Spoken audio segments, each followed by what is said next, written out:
It's a symbol you see everywhere, but have you ever wondered where it comes from? This video is about the surprising history of the peace symbol. On this day, in 1958, Gerald Holtham completed the design for the CND logo. But what is the CND? Well, CND stands for Campaign for Nuclear Disarmament. The threat of nuclear war was very present for a number of decades after World War II. The USA had displayed in spectacular style the power of the nuclear bomb at Hiroshima and Nagasaki in 1945. Their bombs essentially wiped those two cities off the map in seconds.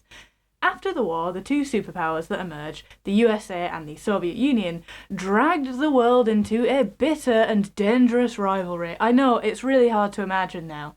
But what did this rivalry entail? Well, they never directly fought one another, as we probably wouldn't be here to talk about it now if they had, but they fought each other indirectly by getting involved in wars such as Vietnam, Korea, and in Cuba, funding the opposite sides.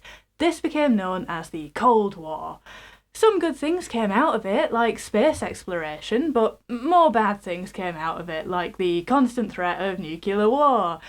Having two hot-headed nutters stood with their finger on the button that ends all life was quite a stressful way to live, so people began to organise groups which suggested that maybe we could just not.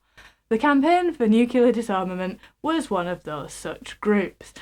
So, who was Gerald Holtham? Well, he was an artist and he was a designer. He was a conscientious objector in World War II.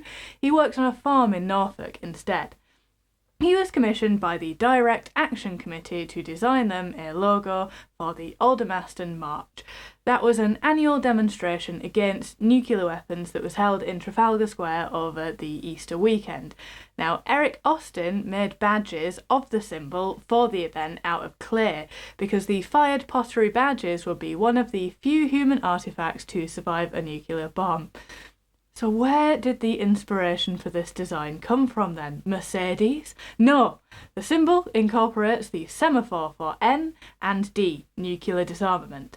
And speaking of his inspiration, Holtham said, "I was in despair, deep despair. I drew myself, the representative of an individual in despair, with hands, palms outstretched outwards and downwards in the manner of Goya's peasant before the firing squad. I formalised the drawing in a line and put a circle around it." That is such an artist answer to a question I can't even. Anyway, the CND symbol is a copyright-free symbol, and it always would be. And it would be a little bit hypocritical for the freedom symbol to cost money, I guess. Peace and love, folks. I hope we can all avoid war a little while longer. Thank you for watching. Why not subscribe? And I'll see you tomorrow.